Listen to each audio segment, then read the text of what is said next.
La prensa, si no es incómoda, ¿para qué sirve? Los tertulianos, ¿cómo podéis saber de todo?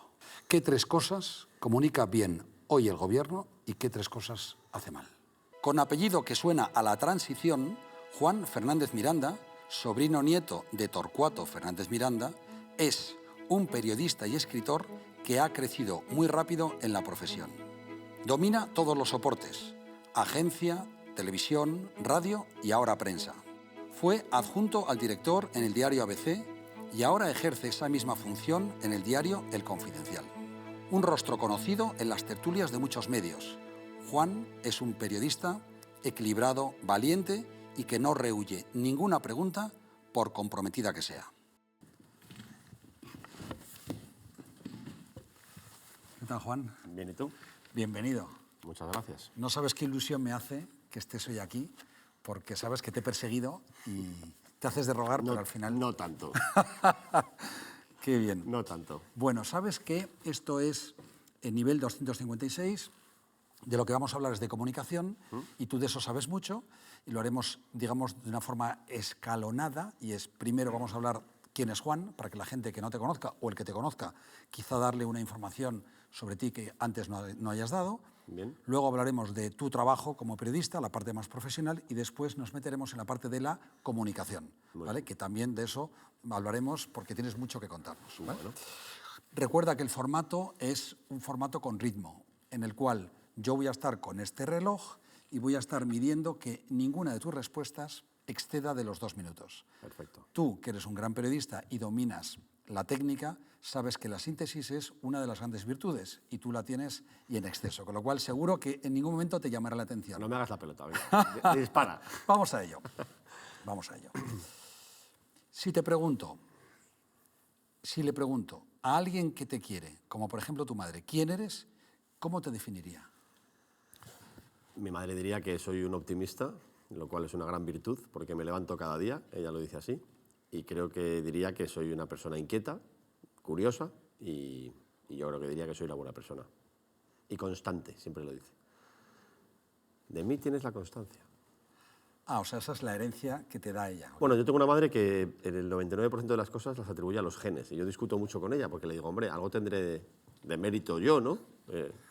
Quiero decir, no todo, porque siempre te está atribuyendo, esto es de tu padre, esto es de tu abuelo paterno, esto es de...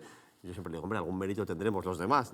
Entonces esa discusión, en tono de broma, obviamente, supongo que es algo que con la edad se acelera, lo de buscar las referencias genéticas, ¿no? Bueno, también tienes la suerte de que tus defectos también se los puedes atribuir a... Bueno, claro, tiene dos caras, efectivamente. Puedes decir, esto es culpa tuya porque viene del abuelo materno. También es verdad. Vienes de una familia vinculada a la política, el apellido al menos, y a la historia de España, la reciente. En ese escenario, ¿por qué estudias periodismo? Bueno, yo estudio periodismo, esto es algo que me he preguntado mucho, porque yo parto de la base de que la decisión de lo que quieres ser de mayor la tomas muy pronto y sin tener suficientes argumentos. Yo me enganché al periodismo creo que por dos cosas. Una, porque durante muchos años vi en mi casa 3 periódicos, he visto a mi padre escuchar la radio siempre, había una gran demanda de información, y además plural, lo cual es muy interesante. Y yo iba con mi padre siempre a comprar el periódico, los fines de semana, claro. Iba yo a comprar el periódico con él, nos tomábamos una Coca-Cola, yo empezaba a comprar el Marca, a leer los deportes. De alguna manera ahí encontré un hábito, supongo que mirando a mi padre. Y luego, por otra parte, yo me enganché mucho, ya en la adolescencia, al periodismo deportivo, a la radio. Y me gustaba mucho. Entonces, bueno, pues entre una cosa y la otra surgió el periodismo. Pero yo creo que en el fondo lo que hay dentro de mí que me llevó a elegir esta profesión es una vocación por lo que esta profesión te ofrece, que es aprender mucho, conocer mucho, es una especie de atajo al conocimiento impagable.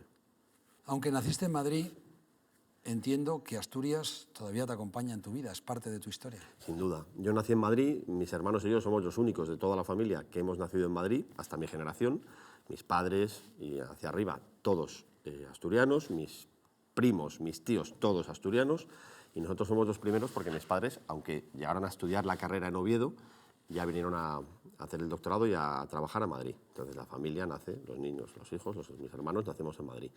Yo me considero madrileño y asturiano, depende del momento del día. Probablemente 51% madrileño, nací aquí, he vivido aquí, y 49% asturiano porque yo tengo un gran cariño a Asturias, nací el 8 de septiembre, Día de Asturias, Bueno, me casé con una asturiana, es decir, tengo méritos probados de asturianía, aunque insuficientes por lo que parece.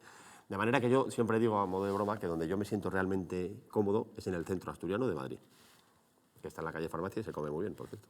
en tu caso, con el apellido que tienes, ¿la política era una conversación habitual en casa o como en todas las casas?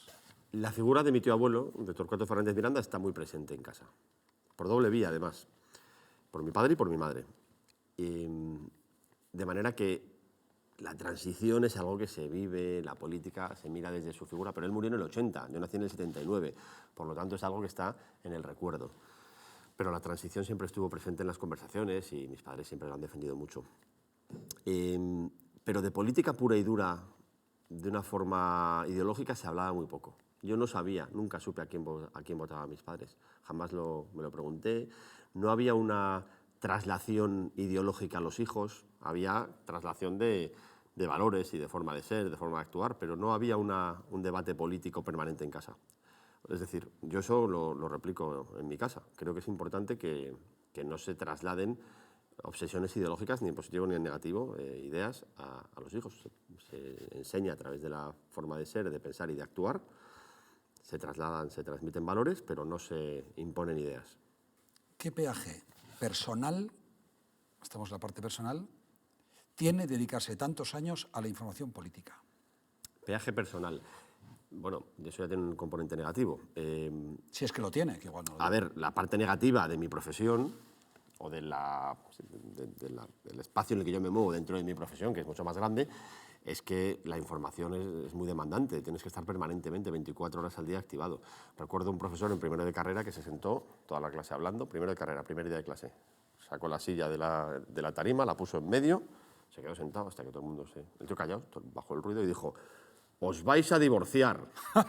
Tenía barba de 3 días y cara de muy mal humor y nos explicó que lo que quería trasladar el profesor es: cuidado, que esta profesión es muy exigente y vais a dedicarle mucho tiempo y muchos festivos y vais a robarle tiempo a la familia. Y eso es verdad, y eso sí que es cierto, que es un problema que hay que ir aprendiéndolo. Yo tengo 2 virtudes en ese sentido, o 2 ventajas. Una, mi mujer es periodista, y 2, me encanta mi trabajo. Y eso lo facilita. Dicen que España es inmovilista en las ideas. Parece que esto es, hablo ahora de tendencias políticas, parece como si fuera un Madrid-Barça, que cada uno es de un equipo y ya no va a cambiar de idea, le digan lo que le digan. O esa es la sensación que muchas Bueno, veces pero tiene uno. yo creo que eso no es España, eso es algo mucho más general. Vale, pero la pregunta es, con ese contexto, hacia ti, ¿cuál es la última vez que cambiaste de opinión de verdad sobre algo importante? Esta mañana, permanentemente. Importante. Porque claro, no te digo si aparco aquí o aparco allá, sino decisiones importantes en las que tú tenías una idea y de repente el tiempo, la Recientemente he experiencia... participado en un jurado importante y yo Puedes decirlo, oye, puedes decirlo. iba con un planteamiento y mi posicionamiento cambió en el debate del propio jurado porque había argumentos que me convencieron, del mismo modo que yo intenté convencer a los compañeros del jurado. Es decir, yo creo que hay que tener una mirada abierta ante la vida, lo cual no quiere decir renunciar a tener posicionamientos, pero hay que tener una mirada abierta.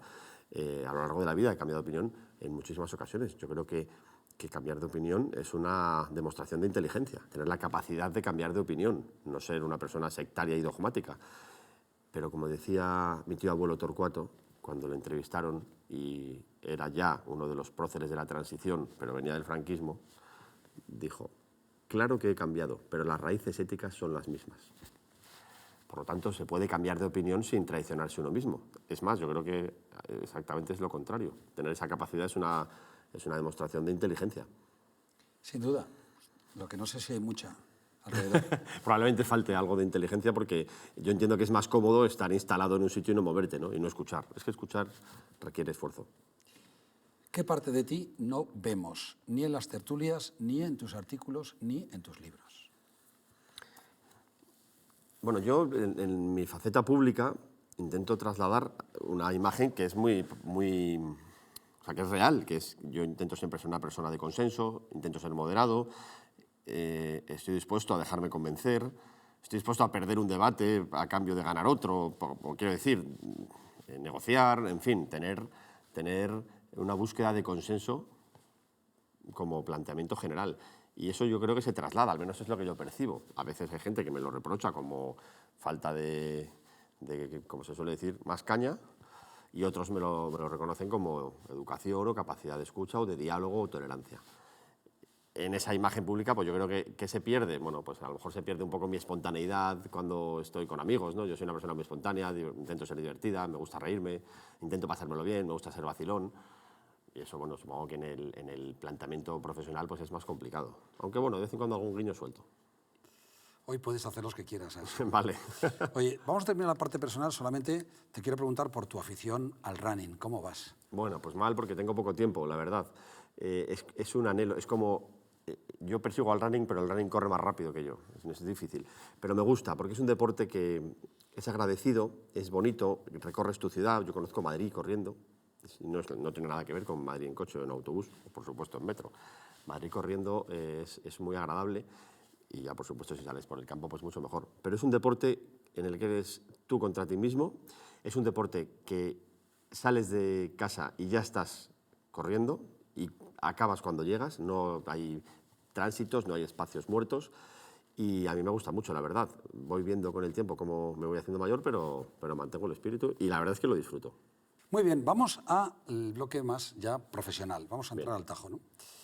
Has pasado por televisión, radio, diario ABC, ahora en El Confidencial. Simplifícame un poco, ¿qué has aprendido de cada uno de esos medios en los que has trabajado? Bueno, previamente yo empecé en agencia de noticias. Vale, pues en agencia Servimedia. de noticias, Sí. Es televisión. importante, y el orden es importante. Salir de la facultad, o todavía en la facultad, empezar en una agencia de noticias es la formación perfecta. La agencia de noticias es la noticia pura, el teletipo, sujeto, verbo, predicado. La rueda de prensa, el contacto directo con la fuente, es periodismo puro. La unidad mínima del periodismo es la noticia. El partido se juega a noticias. Bien, eso lo aprendes ahí. Yo estuve 5 años en Servimedia, aprendí muchísimo, trabajé muchísimo, disfruté muchísimo. Me compré una moto con mi primer sueldo para ir a más ruedas de prensa, no te digo más, una motillo. Y luego me llamó la tele, el mundo televisión. Allí aprendí que la televisión es un trabajo en equipo. Lo que en una agencia eres tú con tu grabadora, en la tele pues tienes que tener un equipo grande, cámaras, producción de todo tipo. En otras épocas iluminador, ahora ya eso se va reduciendo porque cada vez la tecnología es más favorable. Pero bueno, lo cierto es que la tele es un producto mucho más complejo, pero igualmente periodístico, es otra forma de contar. La radio es pasión, la radio es cercanía, el contacto con el oyente. Esto es importante. No tiene nada que ver el lector de prensa con el oyente de radio, con el espectador de tele. Cuando tú abres los teléfonos en un programa de televisión en directo o en un programa de radio en directo o lees las cartas al director que llegan a los periódicos, no tiene nada que ver ni el tono, ni el talante. Son perfiles tan distintos y el que mola es el de la radio. Tú abres los teléfonos en la radio, suena el teléfono y es gente normal que quiere charlar. Incluso en la radio tú llamas por la mañana a un ministro y se te pone un minuto para hablar de un tema importante. Eso en la tele es mucho más complicado, se mide mucho más. En el periódico implica, esto va a quedar escrito y hay que tener mucho más cuidado. Por lo tanto, hay diferencias. Pero en todo ese proceso está el periodismo y eso yo lo he ido aplicando la misma fórmula siempre. Eso no ha cambiado nada. Luego tienes distintos soportes y distintos géneros, pero no ha cambiado nada. Y el final del camino es la prensa, que es donde yo quería estar.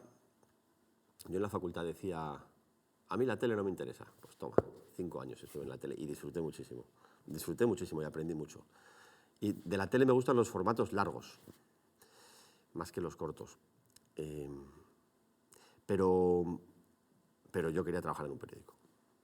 Y llegó la ocasión en ABC y estuve muchos años y aprendí muchísimo. Y cada día durante 15 años me llevaba mi hoja, mi noticia publicada, mi columna, lo que hubiese publicado, me la llevaba a casa y lo tengo todo guardado.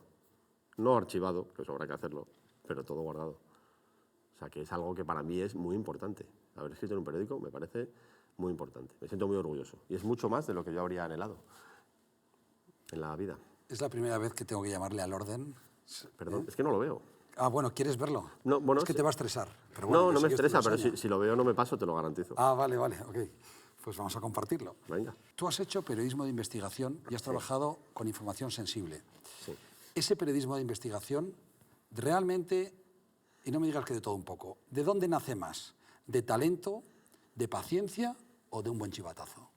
A ver, lo que se llama el buzoneo no es técnicamente periodismo de investigación. ¿Qué es el buzoneo? Pues que te llegue una fuente anónima y te meta en el buzón del periódico unos documentos que te revelan una noticia. Eso puede ser el origen de una gran investigación, pero en sí mismo hay muchas cosas que se han publicado que es una fuente que te lo pasa y tú lo cuentas, está bien, pero el periodismo de investigación yo creo que es algo más. Eso puede ser, te lo admito, como origen, el chivatazo, ¿no? Y luego tú tienes que trabajar, pero el periodismo de investigación exige. O sea, el periodismo de investigación es primero periodismo y el apellido es de investigación. Exige dominar todos los rudimentos del periodismo. Hay que ser muy riguroso, siempre hay que serlo, pero en el periodismo de investigación más porque te la juegas, porque vas a desvelar algo importante sobre alguien importante. Recuerda la frase de ¿qué es noticia? Algo que alguien quiere que no se sepa. O sea, vas a molestar a alguien y eso va a tener repercusiones de todo tipo. Y luego tienes que tener mucho valor para publicarlo. Y hay una sensación, un vértigo, la noche antes, cuando ya has dado al cerrar el documento y te vas a tu casa y quedan 12 horas para que se publique, pues ese vértigo hay que saber gestionarlo y no todo el mundo sabe, ¿eh? Hay que tener paciencia, te vienen fantasmas, es difícil, empiezas a dudar. Eso también tiene su oficio, tiene su técnica, pero exige haber hecho un trabajo concienzudo, no precipitarse, llamar a las fuentes, en fin. Y mucha paciencia. Sí, porque a veces tienes una noticia y tardas años en publicarla, años. Y algunas no las publicas nunca, porque no consigues contrastarla y sabes que es verdad. Y sabes que es verdad, porque es muy importante la relación con las fuentes. Muchas veces cuando tú vas a una persona y le dices, oye, necesitaría que me contaras eso, te dicen, no puedes contarlo. Entonces, no se fían, tú tienes que convencerlos de que tu trabajo es que confíen en ti, porque en el momento en que dejen de confiar en ti se acabó la fuente. Esa relación a veces hay que explicarla. La persona que por una circunstancia se convierte en fuente informativa tiene muchas dudas, tiene miedo, es normal, y hay que darle una confianza. En fin, es complicado. Pero de repente un día suena el teléfono y dice, quiero publicarlo ya, o te doy mi autorización. Pero nunca traicionar a una fuente, eso no puede pasar. Entiendo que tú eres un tipo que sabe mucho más de lo que publica. Bueno, yo creo que todos los periodistas sabemos más de lo que publicamos, claro. Hay muchas cosas que yo sé. Ayer mismo me contaron una cosa que tiene que ver con la política parlamentaria. A mí me sonaba raro, pero la verdad es que era un buen titular. Y llamé a un catedrático de referencia y fuente personal y le dije, oye, esto es así, déjame que te lo mire y tal. Y me dijo, no es así. Y yo le dije, qué lástima no poder cumplir la famosa frase, ¿no? No dejes que la realidad te estropee un buen titular. Pues eso no lo he podido publicar, pero eso es porque no es cierto. Estamos hablando de un trámite, pero luego hay muchas cosas que sabes de los políticos, en mi caso de los políticos o de los personajes públicos, muchas cosas, y no las publicas, primero porque algunas no tienen interés y otras porque, bueno, tampoco se trata de publicar todo lo que te llega, hay que publicar lo que tiene interés público, no la vida privada de las personas, por ejemplo. Claro. Aunque tenga morbo. Aunque tenga interés del público, que es otra cosa. No es por fastidiar, pero vuelves otra vez a estoy empezando a incurrir. Segunda vez. Se nota la pasión en la respuesta. Eso me encanta. La prensa, si no es incómoda, ¿para qué sirve? La prensa tiene que ser incómoda. La prensa tiene que dar miedo. Tenemos que dar miedo a los periodistas. Si no das miedo, estás muerto. Pero la prensa sirve para muchas otras cosas. La prensa... acuérdate de lo que se enseña en las facultades de periodismo, informar, formar y entretener. Nosotros tenemos también que hacer un planteamiento de lo que ha sucedido en todo un día o en una temporada, según la periodicidad de la publicación. Hay que dar herramientas a los ciudadanos para que tengan una opinión pública, o sea, una opinión, no una opinión pública, para que tengan una opinión formada. Y eso va más allá de dar miedo. Pero, por supuesto, el periódico que no da miedo es un periódico muerto. No conozco a ningún periodista que diga que él o ella polariza. Sin embargo, todos decís que hay mucha polarización. Entonces, ¿solo son los políticos los responsables de esto? Yo creo que la polarización va de arriba abajo, clarísimamente. Empieza en la clase política y va bajando y nos empapa a todos. Es imposible no polarizarse. Entre otras cosas porque tú no vives solo, tú vives en un contexto. Por lo tanto, es muy difícil. Yo personalmente intento buscar los puntos de consenso y a veces hay que recurrir al humor para evitar la confrontación, a veces lo hago, o a la ironía. pero es obvio que en otras ocasiones acabas enfrentándote y eso yo creo que es feo. A veces los medios de comunicación, muchas más veces de lo que a mí me gustaría, buscan la polarización en la selección de sus analistas. Eso es así, en la conformación de sus escaletas. O sea, los periodistas estamos exactamente igual de pringados que toda la sociedad. Pero, insisto, de arriba hacia abajo, ¿eh? Y ahora, bueno, la situación política está verdaderamente polarizada. Y a mí me parece que lo que yo puedo hacer en contra de eso es dar argumentos. Cuando a mí se me pide un análisis de la actualidad, más que mi opinión pura y dura, un análisis de la actualidad, que es lo que yo puedo ofrecer, porque yo lo que tengo es información por encima del ciudadano que me está viendo. A lo mejor me está viendo una persona con más criterio que yo, pero yo tengo más información porque yo hablo con las fuentes de información y estoy en los sitios. Y lo que yo puedo ofrecer es argumentos para tener una opinión formada, no para tener una opinión polarizada, una opinión sencilla o una opinión a priorística de las cosas. Esta es fácil. ¿Qué crees que diferencia el Confidencial, medio para el que trabajas actualmente, del resto de medios? ¿Qué le hace especial? Yo creo que el Confidencial es un medio que ya tiene 25 años, lo está cumpliendo, por lo tanto no es un medio nuevo, ya tiene pasado, tiene trazabilidad.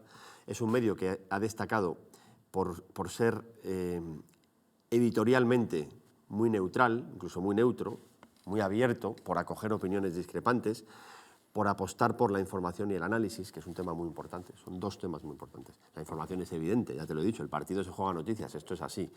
Pero el análisis es algo que ahora, en este mundo de desinformación, se incorpora como una obligación para el periodista. Y en el Confidencial existe el análisis. Y no yo hablo de opinión, hablo de análisis. También está la opinión, pero hablo del análisis.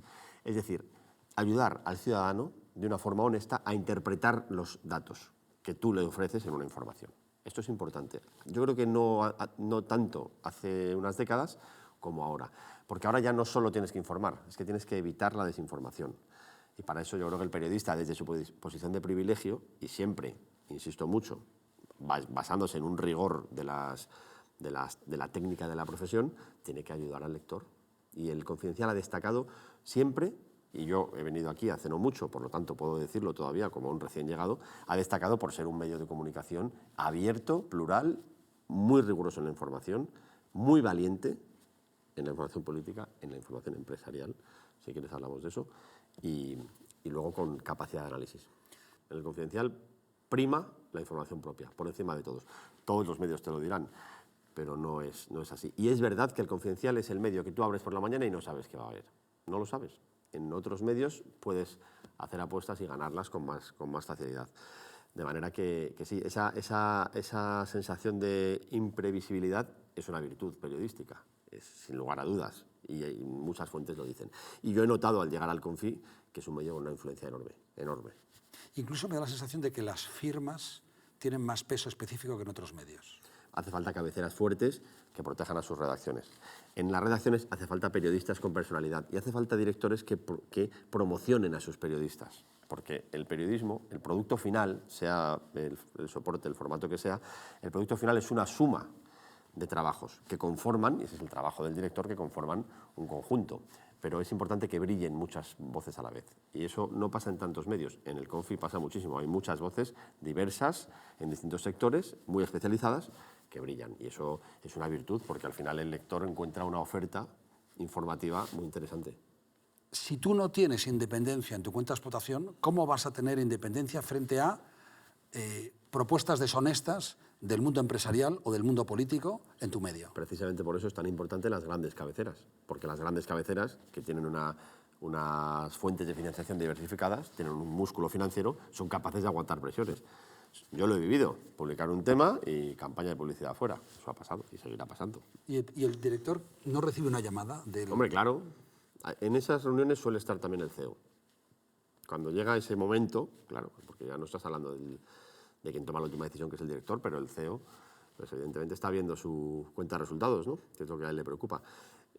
Es importante cabeceras fuertes, es importante diversificar ingresos, es importante no depender de instituciones públicas, aunque no está mal recibir publicidad institucional, pero siempre con un límite, no puedes depender de un gobierno, eso al final, de uno u otro, es igual, eso, los gobiernos son todos iguales, los poderes son todos iguales, los poderes siempre quieren hacer valer su poder para que tú cuentes lo que ellos quieren. Esto es muy sencillo, pero esto es el día a día. Quien piense que en el periodismo no hay presiones es que no sabe de qué va este mundo y que no conoce al ser humano, además, ni la sociedad, las sociedades humanas. Ese es el punto de partida. Por lo tanto, es muy importante tener diversificados los ingresos y tener la capacidad de poder pisar callos porque no te va a afectar directamente. Tú que vives en una redacción, dime cómo se lleva la inteligencia artificial, que parece que lo está destrozando todo, con los becarios. Es decir, ¿qué crees que está pasando y más que va a pasar con la incorporación a una redacción de jóvenes que no saben nada y tienen que empezar a aprender cuando tienes la tentación de utilizar la inteligencia artificial que de algún modo te va a ayudar casi mejor que un becario? Bueno, pero lo que la inteligencia artificial te ofrece no es lo que te tiene que ofrecer el becario. La inteligencia artificial te resuelve 1 millón de problemas que implican que los recursos humanos se dediquen a las cosas que hay que buscar, que es noticias. La inteligencia artificial no te busca noticias, eso te lo garantizo. Para eso hay que salir, hay que llamar, hay que conocer, hay que estar en los sitios. Eso es el periodismo, salir de las redacciones. Lo que pasa es que la inteligencia artificial te quita mucho trabajo, pues ya no tienes que tener a un tío, imagínate, picando los resultados de segunda B los domingos por la noche. Imagínate, una jornada laboral entera, 2-1, grupo 3, imagínate todo eso. Pues ahora todo eso, la bolsa, en fin, miles de datos que acompañan nuestra vida, pues están automatizados. Y eso nos regala a los medios muchos más recursos humanos, porque el periodista está a lo que hay que estar. Tú me dirás, ya, claro, pero el dueño de la empresa dirá, pues despedidos tantos, ¿no?, proporcionalmente al trabajo que se quita con la IA. Bueno, pues ahí veremos quién es el periódico o el medio de comunicación que sabe apostar por la información y los periodistas y el que quiere mejorar, o el que tiene el músculo para hacerlo y el que no. Esto es una guerra que va a recolocar a los medios. Y la inteligencia artificial no solo es que haya llegado, es que se está acelerando. Es que hay que estar en permanente actualización. A mí me decía un gerifalte muy gordo de una tecnológica muy gorda española hace poco, lo que ha pasado en los últimos 3 meses es un desarrollo acelerado brutal de la IA, mucho más de lo que había pasado antes, en los últimos 3 meses. Y es que seguramente los 3 siguientes todavía sean... Por lo tanto, lo que tenemos que hacer, no los medios, los ciudadanos, pero tú me preguntas por los medios, es poner las nuevas tecnologías a nuestro favor. El problema es que cuando lo consigues, ya hay otra nueva, y ya hay otra nueva, y ya hay otra nueva. Y así estamos permanentemente en una crisis tecnológica que yo no sé cuándo va a acabar, yo creo que no lo voy a ver. Yo creo que mi carrera profesional va a estar marcada por la revolución tecnológica. ¿Cómo te llevas tú con la tecnología, con la IA en concreto? Bueno, yo creo que la tecnología es una obligación, siempre lo ha sido. Yo huyo de todo discurso conservador como antes. Yo creo que la tecnología nos brinda enormes oportunidades. Por ejemplo, yo publico una información en mi periódico y luego pues hago una versión para Instagram o la difundo en redes, en Twitter. O voy a la radio con mi amigo Expósito y se lo cuento, o bueno, en fin, o a la tele. Toda esa posibilidad de llegar a medios distintos, por lo tanto a públicos distintos, es una oportunidad maravillosa. Eso mis mayores no podían hacerlo. Ahora a mí me obliga a ser capaz de escribir correctamente una información, dirigirme a la radio, a los oyentes de la radio, y saber comportarme en televisión. Es decir, el periodista de hoy tiene que ser un periodista todoterreno. Y antes en los periódicos se decía, yo estudié periodismo para no hacer... Yo hice el máster de tal periódico para no hacer televisión. Como que había que elegir. Incluso cuando estudiabas te decían, ¿para qué? ¿Para radio, para tele o para prensa? Te decía, yo quiero ser de prensa o yo quiero ser de tele. Ahora eso ya no existe, ahora todo está interrelacionado. Los tertulianos, ¿cómo podéis saber de todo? Venga. Me encanta esa pregunta. Vámonos. Vamos a ver. ¿Tú sabes lo que es ir todos los días, 2 veces al día, a una reunión de un periódico? Una locura. ¿Tú te imaginas llegar allí? Yo lo he sido muchos años jefe de Nacional, y entonces yo llegaba y el director decía, a ver, o los directores en función de las etapas, Juan, Nacional, y yo decía, pues hoy el Congreso va a pasar esto, en el Supremo esto, ha habido tal noticia en Cataluña o en Andalucía. Bueno, explicaba la política del día en 5 minutos, que esto va por aquí. Si había algún asunto relevante, el de opinión decía, esto cuéntamelo mejor. No, pues yo creo que tal. O, bueno, se suscitaban debates. Esto habría que desarrollarlo, llamar a un catedrático. Luego yo me callaba y empezaba el de internacional. Y decía, Donald Trump ha dicho no sé qué, en Cuba pasa tal cosa, el estrecho de Hormuz no sé qué, y se explicaba. Y luego el de economía. El IBEX 35 ha subido, el IPC ha bajado y la cesta de la compra no sé qué. Luego, sociedad. Nature va a publicar dentro de 3 horas un informe sobre un nuevo hallazgo en relación con el cáncer. Y además, las temperaturas, no sé qué. Luego el de cultura. Le han dado el premio Princesa de Asturias de las Artes a Patti Smith, de rockera, tal. ¡Oh, qué interesante! Y además vamos a publicar una entrevista con este egiptólogo. Y luego el de deportes. Bueno, la que se ha liado en el vestuario del Madrid, se están pegando, o va a ganar el Barça la Liga o no, tal. Luego, gente o estilo o el colorín. Un día por la mañana, un día por la tarde, un día por la mañana, un día por la tarde, durante años. Y me voy a pasar los 2 minutos, durante años. Es muy difícil no tener un armazón sobre la actualidad, de manera que tú vas bien pertrechado a analizar la actualidad. Y tú me dirás, bueno, pero eso no te convierte en experto en todo. Evidentemente no, pero yo tengo una llamada a un experto en cualquier cosa, la que tú quieras. Dime una cosa y yo te digo el teléfono de la persona. O la persona, el teléfono no te lo voy a decir. Es decir, eso es ser periodista. Eso es en una tertulia bien preparado. No, claro, esta semana el virus dichoso que ha aparecido, pues yo no tengo ni idea, no he oído hablar en mi vida de ese virus. Pero ya he hablado con un epidemiólogo. He hablado con mucha gente. Es que al final te pones a hablar con expertos de cualquier cosa, en su momento con vulcanólogos, o yo cuando estoy en una tertulia por la mañana y a las 9 sale el paro, yo tengo a mi economista de cabecera, del que me fío y que sabe lo que yo necesito, y le digo, oye, mándame a las 9:05 2 ideas buenas de tu primer análisis, para yo poder trasladar algo solvente. Es decir, el concepto de tertuliano todólogo es una falacia muy divertida, pero es una falacia. Tú estás pertrechado de herramientas para poder hacer un análisis. Pero no olvides una frase que se dice que es: el periodismo es un océano de conocimiento de 1 centímetro de profundidad. Es decir, nosotros podemos hablar un poquito de casi todo, pero no podemos hacer una tesis doctoral, no nos lo podéis pedir. Pregunta a los políticos que están todo el día, al menos aparentemente, a la gresca, luego yo he oído que se llevan bien. Yo creo que mayoritariamente los políticos se llevan bien y hay un respeto al adversario, sin duda, eso es seguro, y se llevan bien. Incluso algunos que discuten mucho, luego tienen conversaciones acá, o sea, apaga la luz, tienen conversaciones con naturalidad, pero eso es lo normal, lo otro sería terrible. Sí es verdad que en los últimos años se ha producido se ha violentado un poco esa realidad y ahora mismo hay gente que no se habla. Yo creo que hay diputados de Vox que no se hablan con diputados de Bildu o con diputados de Esquerra, y a la inversa, porque se desprecian como personas, ¿no? No solo combaten las ideas, sino que desprecian a la persona. Pero yo creo que mayoritariamente sí, se llevan bien, y hay casos concretos. Mira, hay 2 eurodiputados, tenemos 2 vicepresidentes en el Parlamento Europeo, 2, uno del PSOE y uno del PP, y se llevan estupendamente. Esteban González Pons y Javi López. 2 vicepresidentes, son puestos importantes, se llevan estupendamente, estupendamente. Y eso es bueno para España. Lo que pasa es que bueno, el Parlamento Europeo, del que deberíamos hablar mucho más, y de Europa deberíamos hablar mucho más, está lejos. Pero luego hay muchos políticos, muchísimos, que tú los ves discutir y luego se llevan bien. O sea, tiene más de espectáculo que... Hay mucho de espectáculo, pero bueno, a ver, hay mucho de escenificación, no escenificación, hay un choque real de ideas y eso está bien.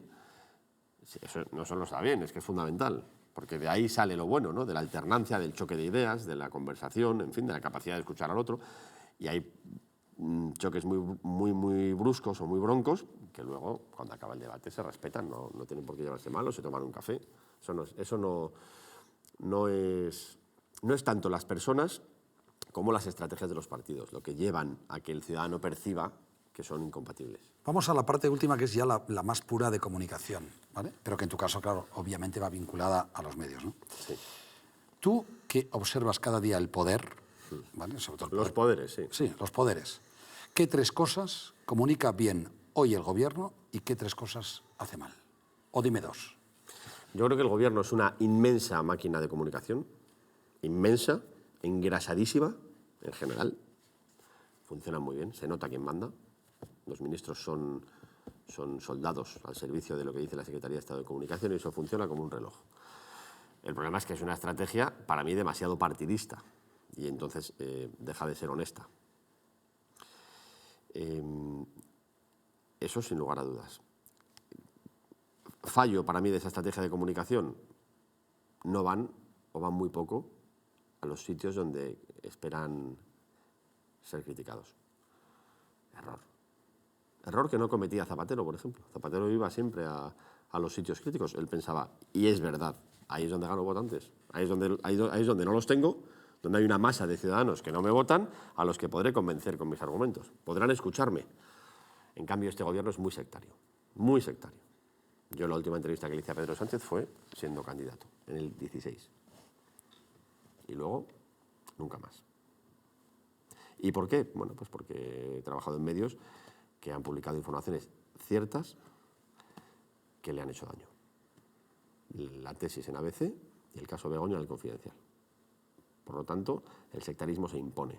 Y eso para mí es el gran fracaso de la comunicación del Gobierno. Otro error de la comunicación del Gobierno, bueno, la portavocía del Consejo de Ministros no puede ser del PSOE. Y eso no había pasado hasta Sánchez, ni con el PP ni con el PSOE. Ni Soraya Sáenz de Santamaría, ni Alfredo Pérez Rubalcaba, ni ninguno de los portavoces de Rajoy, Aznar, Felipe González o Zapatero se había dedicado desde la sala de prensa del Consejo de Ministros a hacer política partidista. Nunca. Es más, se protegían diciendo, eso pregúntenlo ustedes en la sede del partido, eso no me compete. Y en cambio, todas las portavoces femeninas a las que Sánchez somete a esa presión de tener que hacer política partidista en el Consejo de Ministros, en la sala de prensa del Consejo de Ministros, han salido abrasadas. Abrasadas. Pilar Alegría, María Jesús Montero, Isabel Celá, y ahora el Masaiz va por ese camino. Y eso es un error enorme. A favor, el Gobierno sabe manejarse en todos los códigos, en todos los soportes. Sabe mandar mensajes a todos los públicos. Eso es una demostración de que hay una estrategia. O sea, son muy profesionales. Sí. Otra cosa es luego lo tendencioso que sea. Exacto. Yo creo que han hecho han construido un gran ejército para la comunicación, una gran estructura, muy bien engrasada, pero a mí me parece que se les ve demasiado el plumero. Son demasiado partidistas. Este gobierno de España en este momento es un gobierno muy, muy, muy invasivo, con una estrategia de comunicación muy agresiva y muy sectaria. Eso te lo digo así. ¿Quién, aquí tiene un punto de ironía, te lo advierto, esta pregunta, ¿quién domina hoy mejor el relato? ¿El gobierno, los partidos políticos, las empresas, las redes sociales o el exfiscal general del Estado? El exfiscal general del Estado bastante tiene, porque no hay nada peor que el desprestigio en tu propia profesión. Y a mí eso me lo enseñó en la facultad Félix Madero, estupendo periodista y magnífico amigo con el que luego he trabajado muchos años. ¿Qué queréis? ¿Que os respeten los profesionales, los compañeros, los colegas, o qué queréis? Tener mucha audiencia. A veces hay que elegir entre una cosa y la otra. Lo ideal, y hay casos de éxito monumental, es las dos cosas, pero no siempre. Tú te vendes por un plato de lentejas, tú te vendes por subir tu audiencia. Bueno, pues eso es importante. Y el fiscal general del Estado. Yo creo que el Gobierno tiene un relato muy bien construido. El Gobierno juega con una ventaja, que está a lo suyo. El Gobierno ya está en campaña electoral desde hace tiempo, cuando decide que solo va a hablar de lo que le interesa. Y de lo que no, intenta no hablar. Otra cosa es que la agenda se la marque la escandalera, ¿no? Que es enorme la corrupción que hay en este país en este momento, como lo hubo el Gobierno anterior. Pero este Gobierno, como todos los gobiernos, cuando está acorralado, pues habla de lo que le interesa. Y a mí me parece que tienen un discurso muy trabajado y van varias pantallas por delante, que se dice ahora. O sea, el Gobierno ya sabe lo que va a pasar dentro de 3 meses, o lo que ellos quieren que pase. Lo que sucede es que de repente se entremezclan debates que le incomodan. Por lo tanto, el Gobierno es el que mejor lo tiene, mejor que los partidos.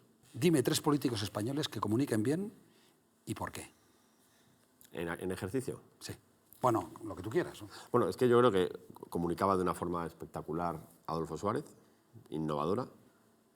Pasó del blanco y negro al color, solo apareciendo él. Parecía que eran 2 Españas, porque hablaba como la gente, porque tenía esa simpatía, esa capacidad de seducción. Adolfo Suárez a mí me parece que creo que una de sus grandes virtudes es la capacidad de comunicación, sin lugar a dudas. Bueno, fue director general de Televisión Española. Bien. Por algo sería también. Por algo sería. Pero al final fue una revolución y es lo que hizo falta en aquel momento. Y ese aspecto de Suárez es impresionante.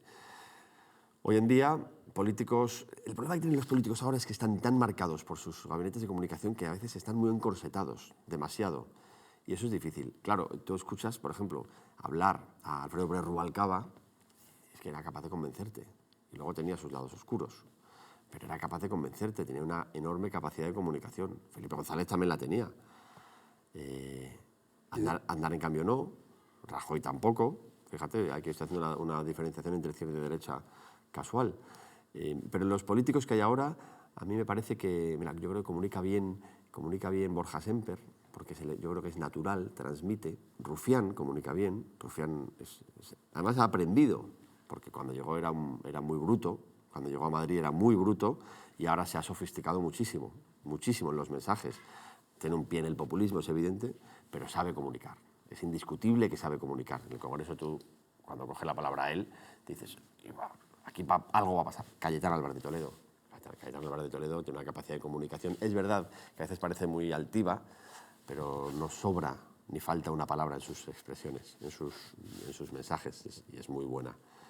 Es muy buena. Y luego también hay formas de comunicar que es la no comunicación. Carlos Cuerpo, sosomán, un rollo pelotero, pero consigue, que es comunicar que no pasa nada. Eso es una forma de comunicación, ¿no? Fíjate, poco atractiva, pero eficiente. El presidente del gobierno interpreta un papel. Esa estrategia de comunicación que diseña Moncloa tiene un intérprete maravilloso, que es Pedro Sánchez. Es el que mejor interpreta el mensaje de Moncloa.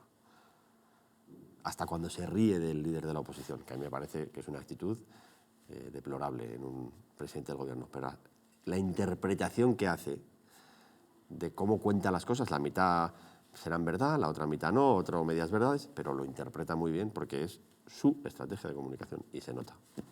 Lo del clickbait, ¿vale? Lo del, no tengo que explicarte lo que es. ¿Está destrozando el periodismo?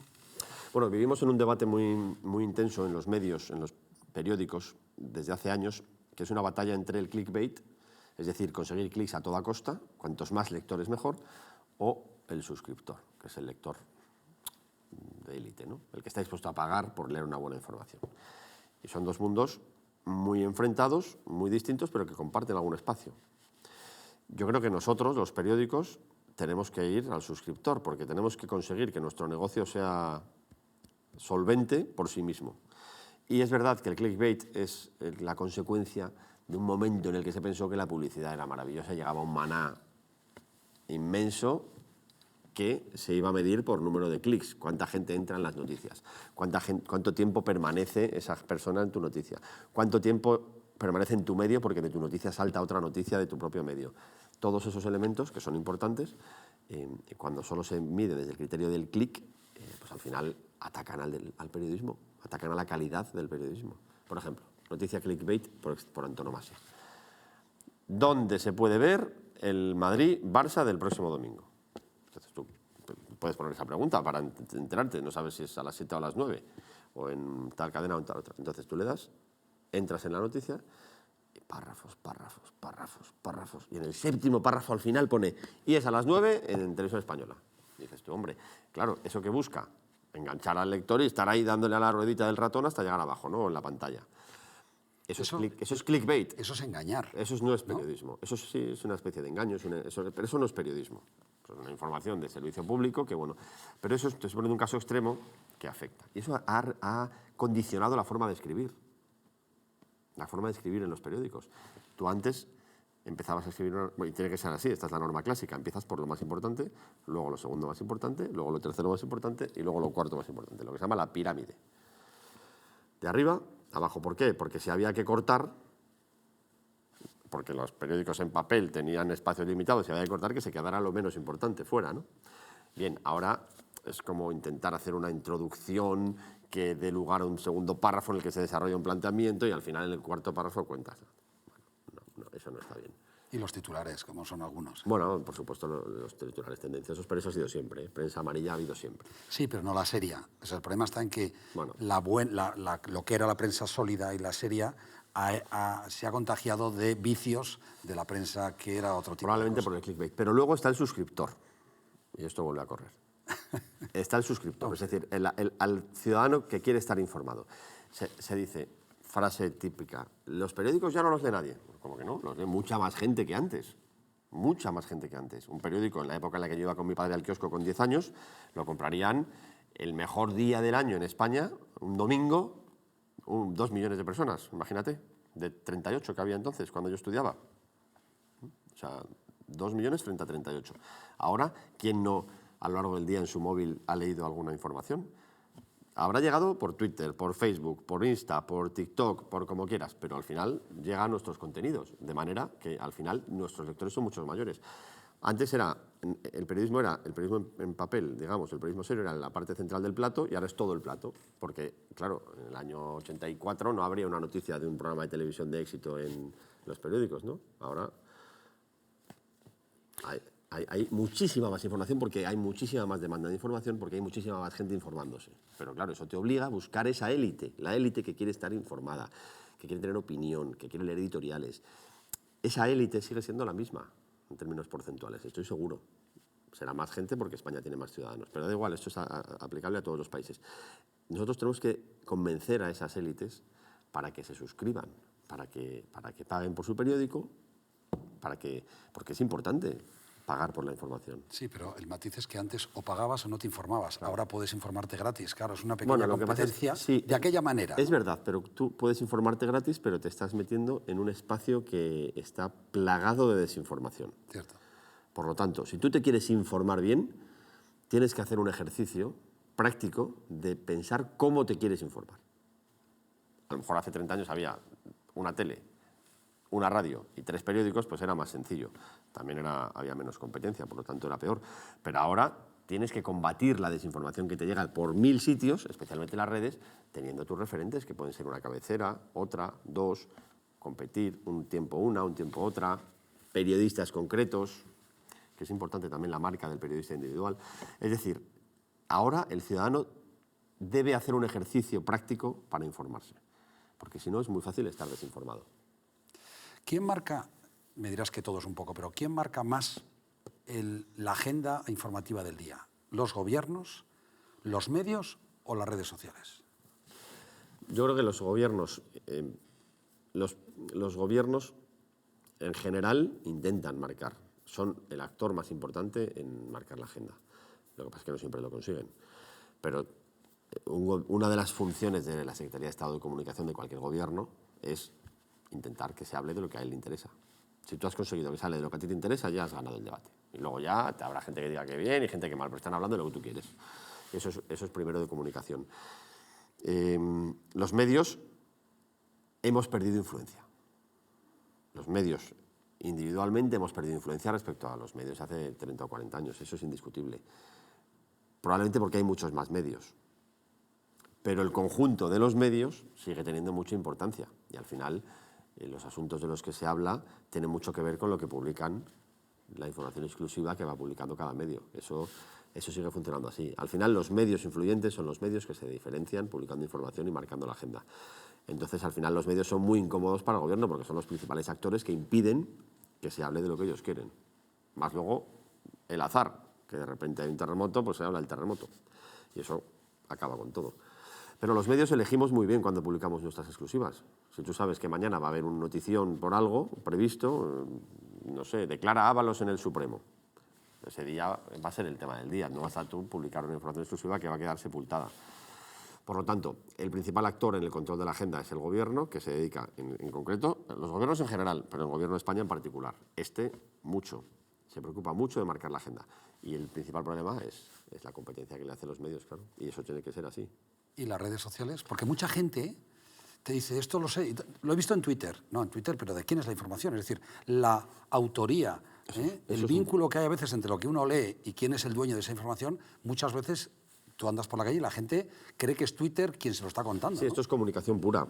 El qué puede significar una cosa o la otra en función del quién. Y con las redes sociales hemos perdido el quién en muchas ocasiones. ¿Quién te ha contado esto? Lo he leído en Facebook, en Instagram. Hay que enseñar a la gente que tienen que buscar la fuente original de las noticias que leen, de las informaciones que reciben. Eso es importante.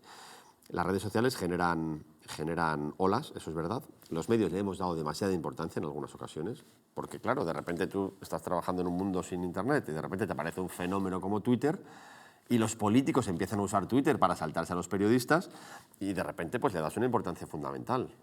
En Twitter se está hablando de... Bueno, ya, pero Twitter, ¿cuánta gente hay? ¿Realmente Twitter es la sociedad? Hombre, pues evidentemente no. X ahora. Evidentemente no. Pero eso es un trabajo, ponderar la trascendencia de los medios es un trabajo que nos exige a los periodistas aprenderlo. Nos exige darnos cuenta de que hay que ponderar, ¿no? Y es difícil porque cuando ya sabes más o menos el efecto de Twitter, de repente aparece otra red social. O luego otra, las plataformas, la inteligencia artificial, y todo eso complica nuestro trabajo. Pero el periodismo sigue siendo necesario y sigue estando ahí. Y la demanda de periodismo sigue existiendo, de buen periodismo, claro.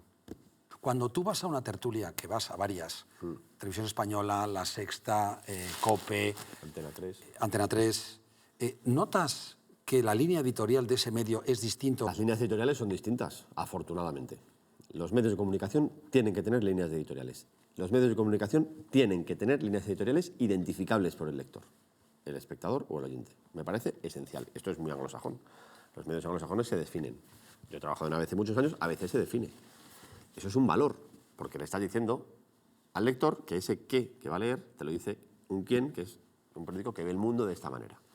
Bueno, casi todos los medios decís o dicen que es la libertad. Somos libres. Bueno, yo no veo tanta identificación. Aparte de los valores generales, no, es que yo creo que en España eso se hace poco. ABC es una excepción. ABC es un periódico que marca un posicionamiento desde hace más de 100 años muy claro, y eso yo creo que es una virtud, porque el ciudadano lo percibe y dice, bueno, esto viene de aquí. Pero esto no condiciona la información. Si hacemos un análisis de esta conversación que estamos teniendo tú y yo, si hacemos una crónica, probablemente tú pongas un titular y yo ponga otro, y los dos son ciertos. Yeah. Entonces, ¿qué pasa? ¿Que solo hay un titular que sea verdad? ¿Solo hay una verdad? No. De aquí podemos hacer una crónica muy distinta tú y yo. Y las dos ser, por supuesto, veraces, por supuesto, diligentes, por supuesto, honestas y verdad. Ahora, que haya una única verdad, me parece que es anhelar demasiado, ¿no? Y dentro de esa relación, el manoseo de las marcas al periodista, ¿esto cómo se lleva? Porque, claro, al final entiendo que muchos gabinetes de comunicación estarán tratando constantemente de un modo u otro, adularte, estar cerca de ti, bla, bla, bla, bla, para que el día que toque hablar de ellos seas condescendiente. Yo creo que las fuentes de información, o sea, los gabinetes de comunicación, públicos o privados, cualquiera, no tiene, o sea, esto no funciona de yo te llamo a ti, periodista, y te digo, oye, vente que te voy a invitar a comer y mañana escribes bien sobre mí. Eso es burdo, ¿no? Eso no pasa.